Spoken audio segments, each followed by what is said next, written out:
Ladies and gentlemen, good morning and welcome to Gashi's Kaman TV, the tallest man in Black Africa.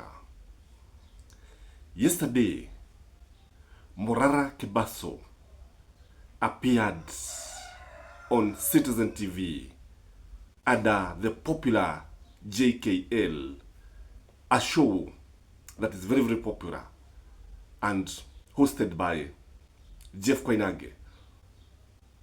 Morara said something that rattled State House to an extent that Hussein Muhammad,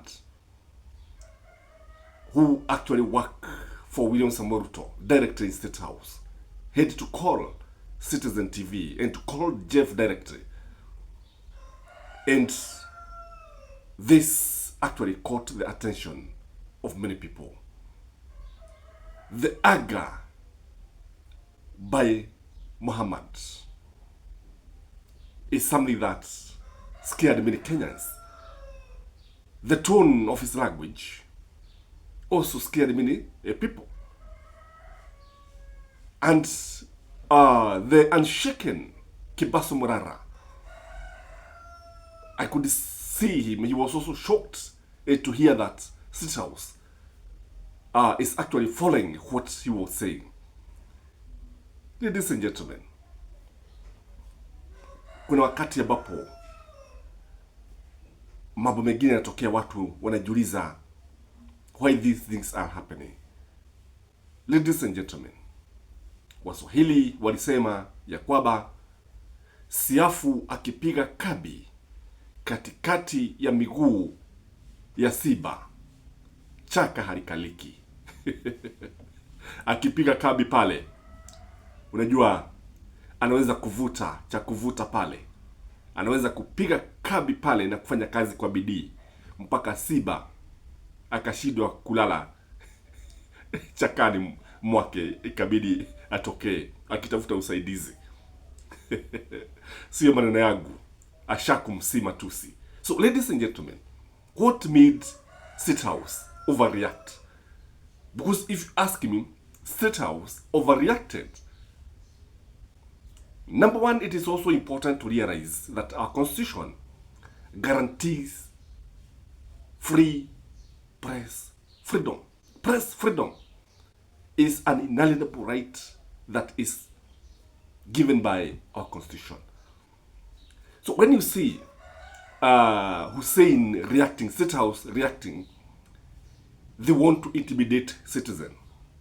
They want to intimidate the journalist. They want to intimidate media houses.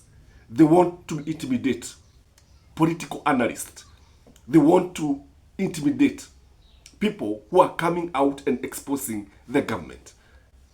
Number two, in my view, they are feeling the heat. State House is feeling the heat. The government is feeling the heat. The government is being badly exposed. And the government is being exposed by the Gen Z. Because when you look at Morara Kibaso is barely at 18. And these guys are not missing any words.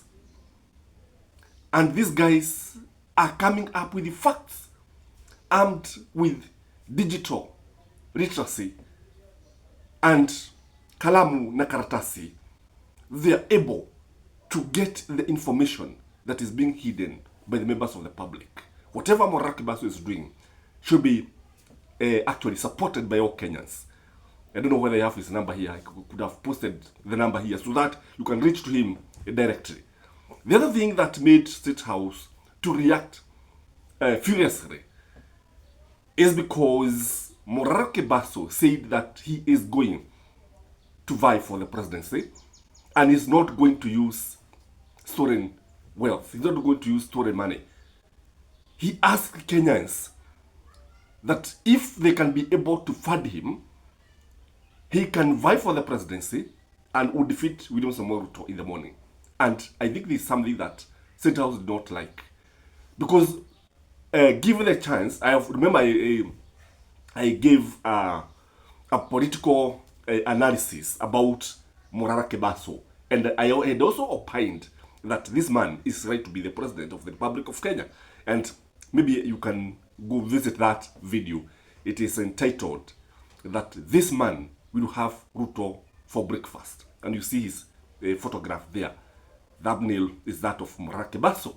So the fact that he came out and said it, I think State House must have received the news that would have not wished to hear, and therefore they had to react. So the number 4 reason why they were rattled is that they wanted to intimidate Morara Kebaso.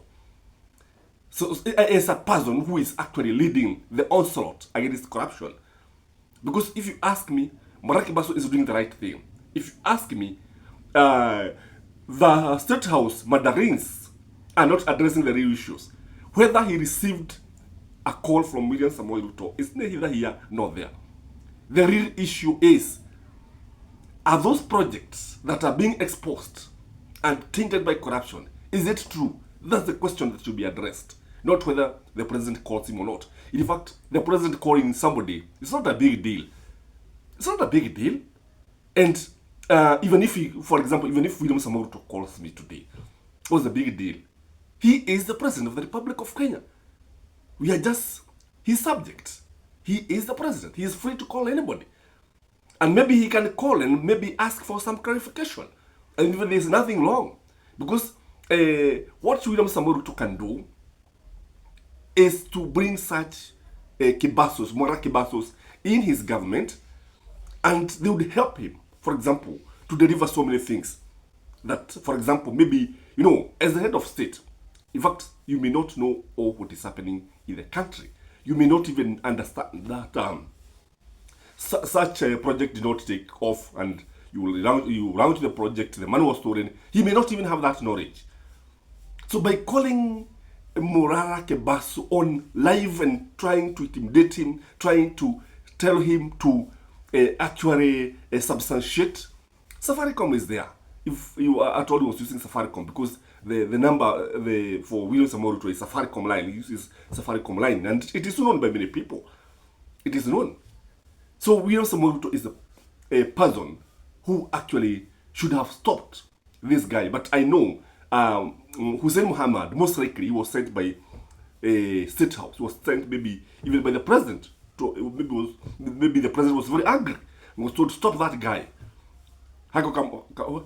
Unajua wanasemaga hako kamutu kanasema nini.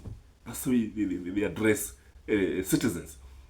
So that is the objective that was actually meant to be achieved. But the funny thing is that Morara Kebaso is unbold. Morara Kebaso remained firm. Na unajua wakati mwingine ukichokoza nyuki watatoka kwenye mziga. So if you look at what the way Morara Kebaso reacted after this, because I'm going to put that video here, and in fact I'll put the way he addressed the president, utaona kwamba alichokoza nyuki. It did not achieve the intended objective. And I believe many Kebasos are going to come out and they are going to address the government. They are going to face the government head on. So I think William Samoei Ruto, it's a high time he faces the dragon of corruption heads on, because it seems to be the greatest problem in this country. I've always opined this channel that if the government is able to tame corruption by only 60%, it will give free education from the basic, from nursery all the way to university. It will be able to give free medical care. Kenyans will not even need those affordable houses, because they will have money and they will be able to build their own homes. So watch what Kebaso said, because it's very, very important. I want to acknowledge this is from Citizen TV, as was seen, and it is meant to actually support what we are saying, because when you look at Morara Kebaso is somebody who cannot be ignored, and he represents the Gen Z. And in fact, when you hear Morara Kebaso speaking, it is not Morara Kebaso, it is the spirit in Gen Z. Watch this, guys. And to our president, God has given you a chance to lead this nation. You're already a billionaire, no secret. There is nothing more that money can do for you. Money has already made you president. There is nothing above this. Please, if you really care about corruption, begin with yourself.